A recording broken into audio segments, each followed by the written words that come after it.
Good morning বন্ধুরা, ভিল story ব্লগে সবাইকে স্বাগত জানিয়ে নতুন একটা ভিডিও নিয়ে চলে এলাম। আজ আমি একদম সকাল সকাল ভিডিওটা স্টার্ট করলাম। মানে এখন সকাল 6টা বাজে আর বাইরে কিন্তু রোদ্দুরটা কি সুন্দর লাগছে দেখো, দারুণ অপূর্ব যাকে বলে। তোমাদের কেমন লাগছে অবশ্যই কিন্তু কমেন্টে জানিও। আর আমি কিন্তু ঘুম থেকে উঠেই সরাসরি এই যে বাগানের দিকে হেঁটে গিয়ে তারপরে আমার রান্নাঘরে যাচ্ছি। মানে সপ্তাহখানেকের বেশি তো রান্নাঘরে আসাই হয়নি শরীর খারাপের জন্য। আর আজকে এলাম, এসে দেখছি যে এই যে জিনিসপত্রগুলো এদিক ওদিক ছড়িয়ে ছিটিয়ে রয়েছে। কি অবস্থা বলো তো, দেখে না খুব খারাপ লাগছিল। মানে আমার এই যে সুন্দর গোছানো রান্নাঘরটা একদম এলোমেলো হয়ে পড়ে রয়েছে, দেখে খুবই খারাপ লাগলো। কিন্তু কিছু করার নেই, পরিস্থিতি যেমন তেমনভাবেই আমাকে মানিয়ে নিতে হবে। তাই এখন দেখো ভালো করে ঝাড় দিয়ে পরিষ্কার করে নিচ্ছি প্রথমে। আর কি হয়েছে বলো তো, জ্বালানিগুলো তো এদিক ওদিক ছড়িয়েছিল, আর উই পোকা কি করেছে দেখো, মাটি তুলে ভর্তি করে দিয়েছে আর জ্বালানিগুলো পুরোপুরি নষ্ট হয়ে গেছে। আর এখন বর্ষার সময় জানোই তো, যে জ্বালানি যদি ঠিকঠাক শূন্য না থাকে তাহলে না উনুন ধরাতে গিয়ে কি যে অসুবিধা হয় কি বলবো, প্রচণ্ড ধোঁয়া হয়। তাই রান্না করতে আসার আগে কিন্তু সবসময় তোমাদের দাদাভাইকে বলি আমার জ্বালানিটাকে ঠিকঠাক রাখো, না হলে কিন্তু প্রচণ্ড কষ্ট হবে। আর তাছাড়া আমার একটু না ধোঁয়া হলে খুবই সমস্যা হয়, মানে দমের কষ্ট হয়। সেখানে যদি এই কাঠের জ্বালানি যদি ঠিকঠাক না জ্বলে তখন তো ধোঁয়া হবেই আর কষ্টটা প্রচুর হবে। আর বিশেষ করে এই বর্ষাকালে কিন্তু এই সমস্যাটা প্রচণ্ড হয়। আর সমস্যা হলেও কিন্তু আমাকে রান্না করতেই হবে 365 দিন, কিছু করার নেই। তো এখন দেখো ঝাড় দিয়ে পরিষ্কার করে গোবর দিয়ে দিচ্ছি। আর এখানে কিন্তু ইঁদুর মাটি দিয়েই আমি গোবরটা দিচ্ছি, এতে করে কিন্তু খুব সুন্দর মানে জায়গাটা সাদা ধবধব হয়ে থাকে আর দেখতেও ভালো লাগে। তো চলো আমি এখানে ঝটপট গোবরটা দিয়ে নিই। আর আজকে যেহেতু ছুটির দিন রবিবার, সেই জন্য ছেলে আর বর কিন্তু ঘুমোচ্ছে, ওরা আর উঠবে না। যতক্ষণ না ডাকবো ততক্ষণ কিন্তু ওরা বিছানা ছাড়বেই না। আর আমি এদিকে কাজকর্মগুলো সেরে নিয়ে তারপরে কিন্তু ওদের ডাকবো, না হলে প্রচণ্ড ঝামেলা। মানে খাওয়া দাওয়া দিতে হবে ঠিক সময়, আমার এদিকে কাজ না হলে খাওয়া দাওয়া দেবো কী করে, সেই জন্য কাজগুলো গুছিয়ে নিয়ে তারপরে ডাকবো। তো দেখো বাইরের কাজগুলো সেরে নিয়ে আমি চেঞ্জ করে নিয়েছি। আর এখন দেখো গ্লাসে করে জল খাওয়া শুরু করেছি। মানে ওই যে আগের দিন আমার পেটের যন্ত্রণার জন্য ডাক্তার কাছে যে যেতে হলো, তার জন্য আমি কিন্তু এখন থেকে রুটিন অনুযায়ী জল খাওয়া বলে ঠিক করেছি। কারণ আমি যখন যাদবপুরে ডাক্তারকে দেখাতে গেছিলাম, সেই ডাক্তারও আমাকে বলেছে 4 লিটারের বেশি কিন্তু দিনে জল খেতে হবে। আর সেখানে প্রায় আমার 1 লিটার জল খাওয়া হয়। তাই আজকে আমি টার্গেট করে নিয়েছি, আজকের থেকেই আমি জলটা ঠিকঠাক খাবো, না হলে আমার শরীরে প্রচণ্ড সমস্যা দেখা দিচ্ছে। মানে একের পর এক তো হয়েই যাচ্ছে, দেখতেই পাচ্ছ। তো তাই জন্য আমি জল খেয়ে লেগে পড়েছি আবার ঘর পরিষ্কার করতে। মানে এই ঝুল টুলগুলো না তেমনভাবে তো ঝাড়া হয় না। আর আজকে সপ্তাহে যেহেতু ছুটির দিন রয়েছে, সেই জন্য আমি ঘরটাও ঝুল ঝেড়ে নিচ্ছি। চলো কাজ করতে করতে তোমাদের কমেন্টগুলো পড়ে নিই। প্রথমে আমি ইউটিউব থেকে স্বাতি মুখার্জির কমেন্ট পড়ছি। তুমি বলেছো কুট্টুসকে খালি পেটে সকালবেলা মৌরি মিশুরির জল, ডাবের জল বা মুড়ি ভেজানোর জল খাওয়াতে থাকো, মনে হয় এতে কাজ করতে পারে। তাছাড়া তুলসী পাতা, লবঙ্গ, তেজপাতা, আদা সিদ্ধ করে কাডা বানিয়ে খাওয়ালে মনে হয় একটু আরাম পেতে পারে। সত্যি ঠিক বলেছো গো, আমি তো এটা করিনি কোনো দিন। তবে তালমিছরি নিয়ে এসেছি, ও কাশি হচ্ছিলো বলে। তবে তুমি যেটা বলেছো সেভাবে আমি অবশ্যই দেবো। এরপরে আসি পলি চক্রবর্তী। তুমি বলেছো কুট্টুসকে তুলসী পাতা, মধু আর একটু আদার রস মিশিয়ে 1 চামচ করে দিনে 2বার দাও, দেখবে আরাম হবে। অবশ্যই দেবো গো, তোমরা এত ভালো ভালো আইডিয়া দিচ্ছ যে এগুলো তো দিতেই হবে, খুবই ভালো উপকার পাবে আশা করছি। এরপরে আসি তৃষ্ণা চৌধুরী। তুমি বলেছো মানি প্ল্যান্ট গাছ জলে রাখলে বাড়ির নর্থে রাখতে হবে, ব্লু বোতলে বাড়ির সাউথ ইস্টে রাখতে হবে মাটি দিয়ে।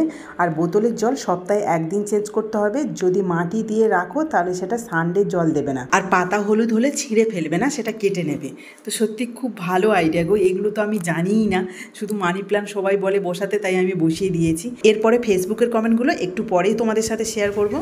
তো দেখো 12টা বাজতে 10 মিনিট বাকি আছে আর আমার এখানে রান্না কমপ্লিট। আর ওদিকে কিন্তু বাড়ির খাবার দাবার রান্না চলছে মার কাছে। আর এখানে আমার রান্নাটা দেখো একটু, কাঁচকলা আর হিঙ্গি দেখতে কিন্তু যা হয়েছে মোটামুটি আমি এই দিয়ে আজকে ভাত খাবো বলতে গেলে।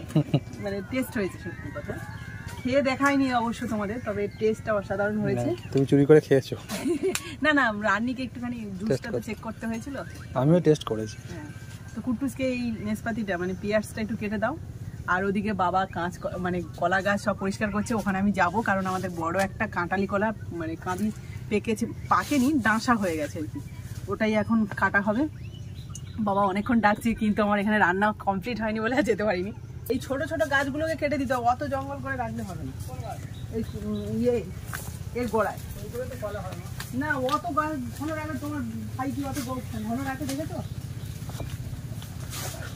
এখানে নিয়ে আসো গাছ, কলা পাতা খাওয়া হবে বলে বাবা পাতা কাটছে। আর কাঁচকলা কাঁদিটা দেখো কত বড় করছে, এই কাঁচকলাটা সব থেকে বেস্ট। তাছাড়া সব ব্লক করো, ওইগুলো কেটে দাও তো, বেকার রেখেছে। সব কাটবো কেন, থাকবে না, এইটা কাটো আগে। তোদের কাঁঠালি গাছ বসানো হয়েছিল বৌমা, কলা পুষে গেছে, ঠোঁটটা আমার লাগবে দেখি। কলা পুষে গেছে, কেটে দিয়ে বাড়িতে রাখো, সবাই ভালো করে। দুপুর কলা তো হবেই, আশা করি। ওই মাঝে সাঝে একটা করে পড়ে। কলাটা কেটে নাও। কলা পুষে গেছে, এবার পেকে যাবে। ঘরে রাখলেই পেকে যাবে তোমার। হ্যাঁ, রাখলে পেকে যাবে, ওষুধ দিতে হবে না। না ওষুধ দিয়ে তো খাবো না। এটা একটা পেকে যাবে না হালকা। অনেক দূর থেকে এই গাছ এনেছিলাম, তাই পাকেনি, ডাঁসা আর করে কালার চেঞ্জ হয়ে যাচ্ছে। বসেছি। শ্বশুর তো প্রচুর কলা পেকে যায়, মানে এতেই প্রচুর, মানে সারা বছর সংসার চলে যাবে, তাই না? এত কলা গাছ লাগিয়ে রেখেছি। এই পারবে না, অনেক ভালো, পারবে, তাহলে খুব ভালো। দেখো বৌমার গায়ে খুব শক্তি আছে, বাবু বলে, এক কাঁদি কলা নিয়ে চলে যাচ্ছে না, পারবে? বাবু বলে আছি, ওই সামনের দিকে নিয়ে যাই। বিরাট শক্তি তো। হ্যাঁ, তো এটাকে রোদ্দুরে দিয়ে রাখতে হবে, তো একটু রোদ্দুরে শুকনো করতে হবে, তারপর একটা কাপড় জড়িয়ে রাখলে এমনি পেকে যাবে। আর আছে না এই কলা কাঁদি, আর একটা মোচা। এই পড়ে যাই, ও থোঁড়টা দেখি না, একটু থোঁড় খাওয়া হয়নি। এই থোঁড়টা বাবা ছাড়িয়ে নিয়েছে। এই থোড় বাজারে বিক্রি হচ্ছে হ্যাঁ, 5 টাকা পিস। খুব উপকার। এটা ছোট ছোট পিস 5 টাকা। কই এই যে বাবা দেখো থোড়টা একদম আগার দিকটা নরম বলছে, সেই জন্য এই আগার দিকটাই নিয়েছে। তো আমাদের বাড়ি সবার একবেলা হয়ে যাবে। হ্যাঁ, আর গোড়ার দিকটা শক্ত হবে, কারণ কলাটা খুব পুরষ্ট হয়ে গেছে। এই যে কুট্টুসের এখানে খাওয়া দাওয়া চলছে, এবার গুছিয়ে নিয়ে চলে যাই, আর কি হবে। সারাদিনে 2 লিটার জল শেষ করলাম, মেপে খাচ্ছি আজকে থেকে, একদম টার্গেট করে নিয়েছি ক লিটার খাবে বলে 4 লিটার খাওয়া বলে। সেখানে সন্ধ্যে 6:30 বাজে 2 লিটার শেষ হয়েছে। রাতের মধ্যে 2 লিটার হয়ে যাবে? ও বাবা, রাত্রেবেলা এত জল খায় নাকি? তাহলে তো 500 খেতে পারবে না, রাতে 500 খেতে পারবে না। ভগবান, মানে 2.5 লিটার প্রথম দিনের টার্গেটে হয়তো ফুলফিল হবে। এই একদিনে কি 4 লিটার টার্গেট করে কেউ বোকার মতো? ও তাহলে হয় না। না, তাই কখনো হয়? আই 2 লিটার, 2.5 লিটার, 3 লিটার এইভাবে টার্গেটটা করতে হয়। কি অবস্থা, মানে 1 লাফে ছাদে উঠে যাবে, এরকম সিঁড়ি ফিড়ি ভাঙবে না বলতে চাইছো তুমি? এটা অবশ্য আমার হয়, যেদিনকে মানে ফার্স্ট দিন মনে হয় যেন সব করে নেবো, মানে ওইরকম যখন এক্সারসাইজ করার চেষ্টা করি সেদিন ওরকম মানে বেশি লাফালাফি করে সব এত কষ্ট হয়ে যাবে পরের দিন। আর শুধু তোমার না, এটা সবার মনে হয় প্রথম দিনই আমি একদম বাজিমাত করে দেবো, কিন্তু আর হবে না। তাহলে ভালোই হয়েছে, আমি আজকে 2 লিটার জল শেষ করেছি, মানে আরো 500 জল খাবো রাত্রের মধ্যে, 2.5 লিটার। 2.5 লিটার তুমি 2-3 দিন খাও না, তাই দেখো না জানতে পারো কিনা। কিন্তু কি কষ্ট, সকাল থেকে আমি এই গ্লাসে 2 গ্লাস করে জল খাচ্ছি, আর এই বোতলটাকে আমার নিজস্ব করে এই খাটের নিচে রেখে দিয়েছি। তো আরো একটা 2 লিটারের জল নিয়েছি, এটা তো খেতে পারবো না, শুরু করবো। আর তুমি কত খেয়েছো আজকে সারাদিনে? 500 জল? আমি 500-700 ওই সারা রাত ধরে 1 লিটার শেষ হবে। কেন আমাদের পেটে স্টোন পড়বে না বলো? কালকে যে কাণ্ড হলো, পেটে স্টোন না, কিডনিতে স্টোন। রাত দুপুরে আমার ডাক্তার কাছে ছুটতে হলো। দেখো অনেকটাই চাঙ্গা হয়ে গেছে। ডক্টরকে ছবি পাঠিয়ে দিয়েছি, ওর বলেছে সব ঠিকঠাক আছে, কোনো অসুবিধা নেই, একটু ওআরএস খেতে হবে আর একটু ভিটামিন খেতে হবে। হ্যাঁ, কাল গিয়ে তো শতায়ুর পাশে বসবে নাকি? 2 গ্লাস মানে 500 জল খেলাম। ওকে, আর এখানে কি এনেছো বলো? এদিকে দেখো অনেক কিছু নিয়ে এসেছি, ছেলের জন্য দুধ গরম করে নিয়ে এসেছি, তার সাথে এই যে 2টো ক্রিম কেকার বিস্কুটও দিয়েছে, 2টো সাইডে রেখেছি। আর আমি আজকে থেকে তো শরীরের প্রতি খুব সচেতন হয়েছি, কারণ কালকে রাত দুপুরে ডাক্তার কাছে গেছিলাম তার জন্য। আর আজকে দেখো এই যে সকালবেলা ছোলা ভিজিয়ে রেখেছিলাম, সেই ছোলা, শসা, এই শসা ভুলে গেছি না, ফ্রিজে আছে দেখলাম। হ্যাঁ, টমেটো, ধনেপাতা, কাঁচা লঙ্কা, পাতিলেবু, এবার বিট নুন দেবো, আর ঝুড়ি ভাজা এইটুকু আছে। আমি খেয়ে নিয়েছি, আমি খেয়ে শেষ করে দিয়েছি। মানে ঝুড়ি ভাজা পেলেই আর কিছু। আর এখানে মুড়ি আছে।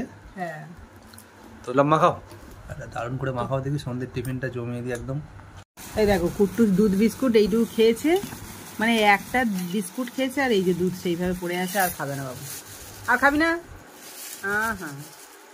আর এদিকে শশা কেটে ফেলেছি আমি, এই যে শশাটা, বাহ দারুণ কেটেছে তো। শশার দোকানের মতো একদম। হ্যাঁ, মুড়ি,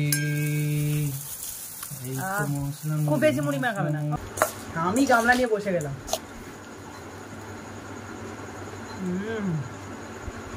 টকটকটা হেভি লাগবে। এত খেয়েছি মুখে পুরো চারিদিকে লেগে আছে। তো মশলা মশলা হেভি লাগলো। তো এবারে কি করতে হবে? সতাইও আছে বাবা, সতাইয়ের সাথে গল্প করবি নাকি? তো এবারে এইটার মধ্যে কি আছে সেটা খুলে দেখা যাক। সতাই ওপেন হোক। Open open open open. কি বেরোচ্ছে? সতাইও বেরোলো। সতাইয়ের দুটো লাঠি নাকি হচ্ছে গিয়ে কি জানো, ওয়াল স্টিকার। ওয়াল স্টিকার, ওয়াল স্টিকার আমাদের রান্নাঘরে ওখানে লাগাবো বলে বলেছিলাম, কারণ আমাদের রান্নাঘরটা তেল ছিটে পড়ে না একদম কালো হয়ে আছে, একদম বিশ্রী লাগে দেখতে। তো কে একজন বলেছিল, আমার ঠিক মনে পড়ছে না, তুমি একজন বলেছিলে যে অয়েল পেন্টিং করে নিতে, কিন্তু সেটা এই মুহূর্তে করা হচ্ছে না, কারণ শুধু ওটা নয় আরো ঘর আমাদের রং করা খুবই দরকার, কিন্তু এটা এখন সময় হয়নি আমাদের, কারণ ঠাকুর ঘরটা পড়ে আছে, ওই ঠাকুর ঘর কমপ্লিট করতে পারছি। তার জন্য আমরা ঘরের কাজ এখন করব না, যখনই সম্ভব হবে আগে ঠাকুর ঘরটা করব। তবে রান্নার জায়গাটা যাতে দেখতে ভালো লাগে, কম খরচের মধ্যে কি করা যায় এইটা ভেবে এই যে ওয়াল স্টিকার কিনেছি। হ্যাঁ, শুভ শীঘ্রম, এতদিন ফেলে রেখেছি কিছু মনে হয়নি, কিন্তু বের করেছি যখন একটুখানি লাগিয়ে দেখা যাবে। চলো দেখি ফুটুস লাগানো হবে তো, চলো। ইয়ে এই যে ঠিক গ্যাসের উপরটা, মানে রান্না যেখানে গ্যাস বসানো আছে তার উপরটা এরকম সবারই হয়ে যায়। এখানে একবার টাইলস বসালে ঠিকঠাক হয়, তবে টাইলস এই মুহূর্তে বসাতে পারছি না।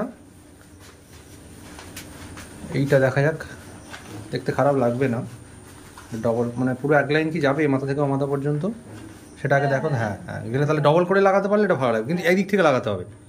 এই দেখো এই দেয়ালটা নিয়ে নিতে হবে, এই দেয়াল থেকে ঘুরিয়ে ওই দেয়ালে যেতে হবে। কিন্তু খুবই পাতলা, ও তাতে কোনো সমস্যা নেই, এটাকে ঠিকঠাক তবে এটা দুজন ধরে হ্যাঁ সেটিং করতে পারলে। আচ্ছা হ্যাঁ, এটা সেটিংটা করে নিই, তারপর তোমায় দেখাচ্ছি। চলো এই সময় আমি ফেসবুকের কমেন্টগুলো পড়ে নিই। প্রথমে আমি তৃষ্ণা চৌধুরীর কমেন্ট পড়ছি। তুমি বলেছো বারবার কেন শরীর খারাপ হচ্ছে সেটা তো বোঝা যাচ্ছে না, সামনে 4 আগস্ট আছে, ওই দিন অমাবস্যা আছে, আর ওই দিনকে 3 জনে বালিশের তলায় একটা করে রসুনের কোয়া রাখো এবং এটা নেক্সট অমাবস্যাতে চেঞ্জ করে দেবে, তাহলে দেখবে খুব ভালো হবে। আর তুমি এটা ইউটিউব থেকে জেনেছো, তুমি নিজে করো আর আমাদের এটা করতে বলেছো, আর ঈশ্বর যাতে মঙ্গল করে সে কামনাও করেছো। থ্যাংক ইউ সো মাচ, তুমি এত ভালো একটা সাজেশান দিলে, এটা আমি অবশ্যই ট্রাই করব সামনে অমাবস্যাতে। এবার আসি পল্লবী কুণ্ডু, তুমি বলেছো তোমাকে দেখে মনে হচ্ছে তোমার শরীরটা খুবই খারাপ, তুমি তাড়াতাড়ি সুস্থ হয়ে ওঠো। Thank you so much. এছাড়াও অরিজিৎ দাস, বীণা দাস, তোমরাও কিন্তু খুব ভালো ভালো কমেন্ট করো, তবে বেশি বেশি করে আরও সবাই কমেন্ট করো, তাহলে আমার আরও ইচ্ছে হবে ভালো ভালো ভিডিও দেওয়ার। এটা আমার নিউ রান্নাঘর, রান্নাঘরে নতুন সেটআপ হলো নাকি? কেমন লাগছে জানিও কিন্তু অবশ্যই। খারাপ লাগছে না, ক্যামেরাতে তো ভালোই লাগছে। গরিবের ঘরে কোন রকম একটুখানি চাপাচুপি দিয়ে একটুখানি সৌন্দর্য ফুটিয়ে দেওয়া। হ্যাঁ খারাপ না, এবার রান্না করতেও ভালো লাগবে, দেখবে এই জায়গাটা রান্না করতেও ভালো লাগবে, প্লাস দেখতে তো ভালো লাগছেই। রান্না করছে এটা পুরোটা হয়ে গেলে আরো ভালো লাগতো। হ্যাঁ পুরোটা আবার নেবো, যদি এটা ঠিকঠাক চলে কিছুদিন দেখা যাক, যদি চলে তাহলে। এইখানে আমাদের এই ইয়েটা না খুব কাছাকাছি, সেই জন্য ভয় লাগে, মানে এটাও সাদা, ওটা অন্য কালার হলে সাদার সাথে সম্পর্ক, এটা তো তুমি মুছে দিলে চলে যাবে, আবার ক্যামেরাম্যান প্রয়োজন নেই। এমনি আমার ক্যামেরাম্যান কত থাকে, শুধু ভিলস্টোরি ছাড়া।